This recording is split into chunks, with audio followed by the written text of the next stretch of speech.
Hello दोस्तों, मैं हिमांशु यादव आपका अपने चैनल पढ़ाई की आदत पे बहुत बहुत स्वागत करता हूं। बच्चों, आज हम क्लास 10th गणित में मैथमेटिक्स में निर्देशांक ज्यामिति का चैप्टर करेंगे। तो चलिए बच्चों, वक्त को बचाते हुए आगे बढ़ते हैं। आज हम शुरुआत करते हैं दो बिंदुओं के बीच की दूरी। दो बिंदुओं के बीच की दूरी कैसे निकालते हैं? दो बिंदुओं के बीच की दूरी कैसे ज्ञात करते हैं हम? मान लीजिए हमारे पास दो बिंदु हैं। ये क्वेश्चन नंबर 1 है। हमारे पास दो बिंदु हैं। कौन कौन से दो बिंदु है? हमारे पास है a plus B comma B plus C और a minus B comma C minus B. हमें इन दोनों के बीच की दूरी निकालनी है। इसे मान लेते हैं हम P पॉइंट, इसे मान लेते हैं हम Q पॉइंट। दूरी PQ निकालनी है तो हम एक सूत्र का सहारा लेंगे। एक सूत्र लगाएंगे हम। ये होता है x1 माइनस x2 का स्क्वायर कर लेंगे प्लस y1 माइनस y2 का स्क्वायर कर लेंगे। बच्चों, x1 ये होता है हमारे पास, तो इसमें वैल्यू पुट कर देंगे हम रूट के अंदर। x1 की वैल्यू क्या है? a plus B minus x2 की वैल्यू क्या है? a minus B. से ब्रैकेट में कर लेंगे a माइनस बी इसका होल स्क्वायर प्लस y1 की वैल्यू क्या है? y1 की वैल्यू है b प्लस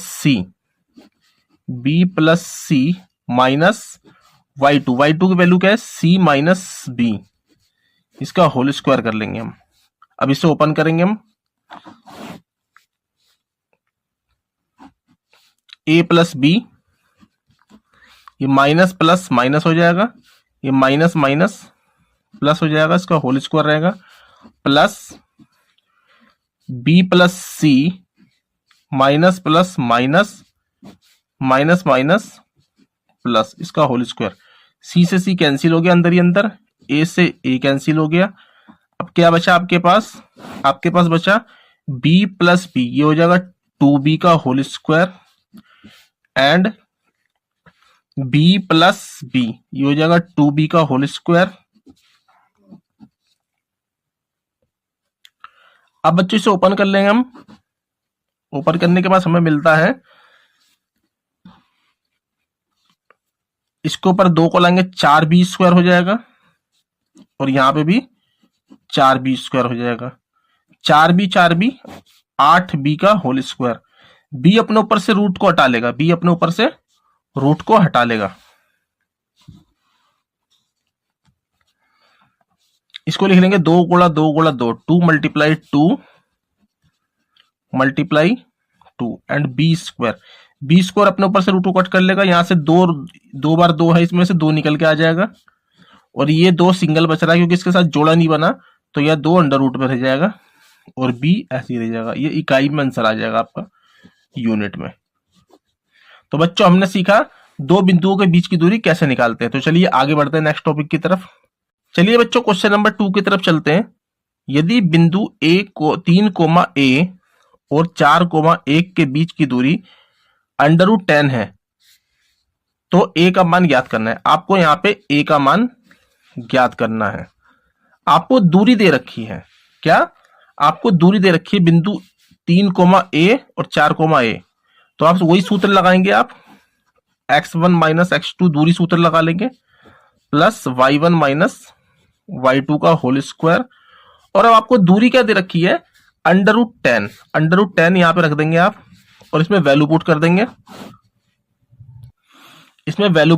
x1 की वैल्यू क्या है? 3 माइनस x2 की वैल्यू क्या है? 4 और यहां पे होल स्क्वायर कर देंगे प्लस y1 की वैल्यू क्या है? a माइनस y2 की वैल्यू क्या है? 1, इसका होल स्क्वायर कर देंगे आप बराबर √10। बच्चों, अब दोनों तरफ यहाँ पे क्या करना है? आपको वर्क करना है। दोनों तरफ वर्क करने पर, दोनों तरफ वर्ग करने पर जब आप वर्क करेंगे तो ये कैंसिल हो जाएगा आपका। यहां बचेगा 3 में से 4 जाएगा तो -1 का whole square and a minus 1 का होल स्क्वायर। जब यहां पे वर्क करेंगे तो ये रूट खत्म हो जाएगा, 10 बचेगा। -1 का वर्क करेंगे तो 1 बचेगा a माइनस 1 का होल स्क्वायर बराबर 10। अब आपको क्या करना है, इस 1 को इधर 10 में से माइनस कर लीजिए। मैं लाइन खींच ले रहा हूं, 10 में से 1 जाके माइनस हो जाएगा इस तरफ, और यहां बच जाएगा a माइनस 1 का होल स्क्वायर। 10 में से 1 गया, 9 बचेगा, a माइनस 1 का होल स्क्वायर। इसको लिख सकते हैं हम 3 का वर्ग बराबर a माइनस 1 का होल स्क्वायर। अब वर्गमूल कर लेंगे दोनों तरफ। जैसे ही आप वर्गमूल करेंगे तो ये प्लस का 3 निकलेगा और माइनस का 3 निकलेगा, और यहाँ पे a माइनस 1 का होल स्क्वायर हो जाएगा, इससे कैंसिल हो गया। यहाँ पे 3 के स्क्वायर से ये कैंसिल हो गया। एक बार प्लस के 3 के बराबर रखेंगे हम a माइनस 1 को, और एक बार माइनस 3 के बराबर रखेंगे हम a माइनस 1 को। माइनस 1 इधर आ जाएगा तो प्लस का 1 हो जाएगा, a की वैल्यू आ जाएगी -2, और यहाँ पे -1 इधर आके 3 में जुड़ जाएगा, a की वैल्यू आ जाएगी आपकी 4। तो a की वैल्यू -2 और a की वैल्यू 4। यहाँ पे a की 2 वैल्यू आ गई है आपकी। तो बच्चों ये था क्वेश्चन नंबर 2। चलिए आगे बढ़ते हैं हम। बच्चों तीसरा क्वेश्चन है, सिद्ध कीजिए कि बिंदु -4, -1 और -2, -4 4, 0, 2, 3 एक आयत के शीर्ष हैं। शीर्ष मतलब कोने हैं। तो हमने PQRS एक आयत मान लिया है। P को पॉइंट -4, -1 से दिखाया, Q को इससे, R को 4, 0 से, और S को 2, 3 से। हमें पता है कि आयत में सम्मुख भुजाएं बराबर होती हैं। इसको आयत प्रूफ करने के लिए हमें सम्मुख भुजा बराबर करनी पड़ेगी, यानी PQ बराबर करना पड़ेगा हमें SR के, और PS बराबर करना पड़ेगा हमें QR के, और इसके विकर्ण जो डायगोनल्स होते हैं इनको भी हमें बराबर करना पड़ेगा। विकर्ण क्या है हमारे डायगोनल्स, इनको हमें बराबर करना पड़ेगा, यानी PR बराबर करना पड़ेगा हमें SQ के, या फिर कह लीजिए QS के। तो चलिए बच्चों हम दूरी सूत्र लगाते हैं। दूरी सूत्र आपको क्वेश्चन पेपर में लिख के आना पड़ेगा।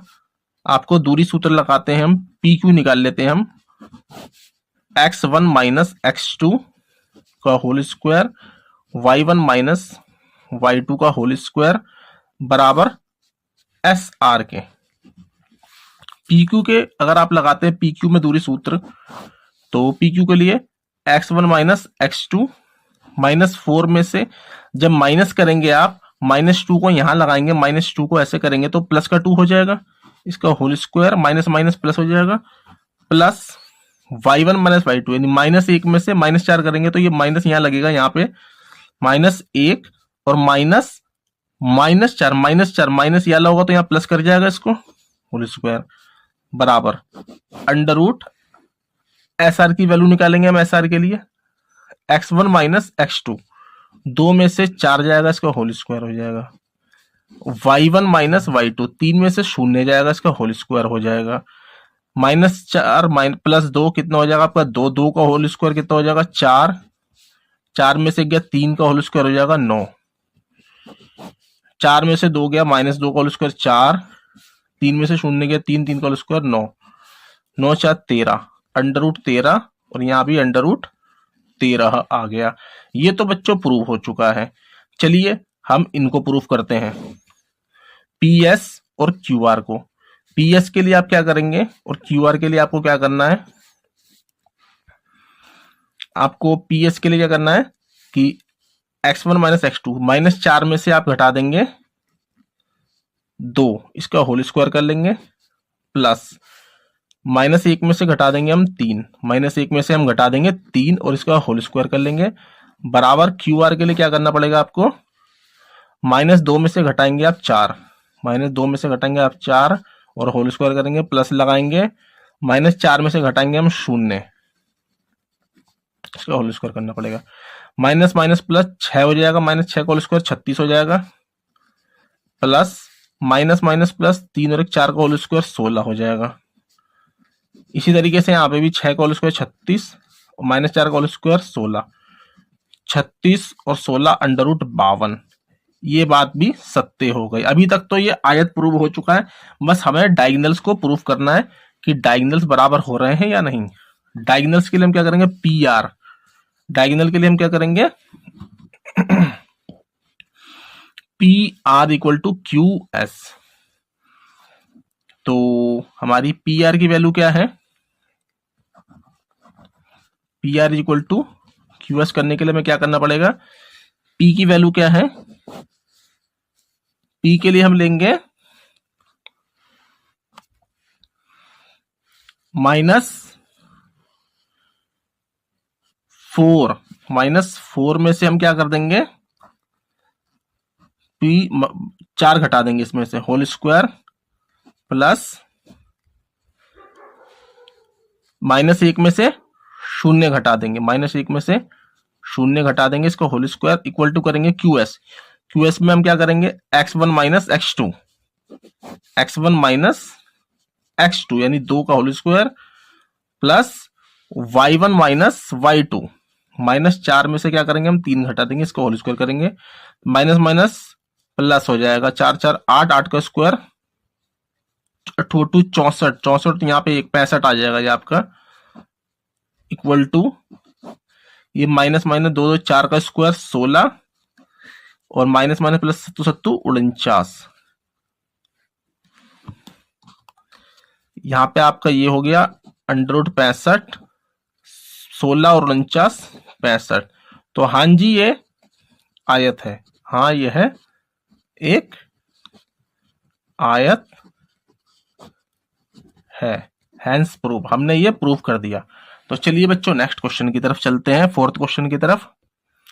तो चलिए बच्चों नेक्स्ट क्वेश्चन है आपका, नेक्स्ट क्वेश्चन क्या है, नेक्स्ट क्वेश्चन है सिद्ध कीजिए कि बिंदु 0, 0, 5, 5 और -5, 5 समद्विबाहु त्रिभुज के शीर्ष है। मैं यहाँ पे आपको एक समद्विबाहु त्रिभुज बना के दिखाता हूं,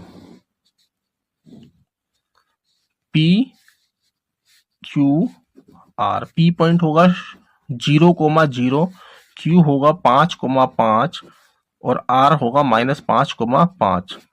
हमें सिद्ध करना है कि समद्विबाहु त्रिभुज के शीर्ष हैं। इसके लिए हमें क्या करना पड़ेगा, पी क्यू बराबर पी आर के करनी पड़ेगी, पी क्यू बराबर पी आर के। अब वही दूरी सूत्र लगा लीजिए आप, दूरी सूत्र तो आपको किसी भी हाल में लिखना पड़ेगा अगर आपको मार्क्स चाहिए तो, वरना आपके मार्क्स कट जाएंगे। ये आधार है किसी भी क्वेश्चन का, y1 माइनस y2 का होल स्क्वायर। अब इसमें आप वैल्यू पुट कर दीजिए पी क्यू के लिए, x1 माइनस x2, 0 में से 5 गया होल स्क्वायर कर दीजिए, प्लस 0 में से 5 जाएगा इसका होल स्क्वायर कर दीजिए। अब पी आर के लिए क्या करेंगे, 0 में से -5 को घटाएंगे तो ये माइनस, यहाँ पे माइनस लग के +5 हो जाएगा होल स्क्वायर, प्लस 0 में से घटाएंगे 5 को और इसका होल स्क्वायर कर देंगे हम। यहाँ पे 5 बचेगा, 0 हो जाएगा, 25 हो जाएगा ये। इस तरीके से यहाँ पे भी -5 बचेगा, 25 हो जाएगा। यहाँ पे 5 जुड़ के 5 हो जाएगा, 5 का होल स्क्वायर 25।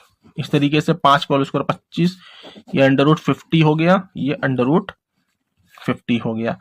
अब इसको क्या लिख सकते हैं आप लिख सकते हैं इसको 5 गुणा 5 गुणा 2, 5 पंजे 25 दूनी 50, 5 पंजे 25 दूनी 50। यहां से 5 निकाल लीजिए, √2 ऐसी रह जाएगा, 5 √2। हैंस प्रूफ की ये समद्विबाहु त्रिभुज है, यह है एक आइसोस्केल्स ट्रायंगल है, आइसोसेलस ट्रायंगल है, समद्विबाहु त्रिभुज है।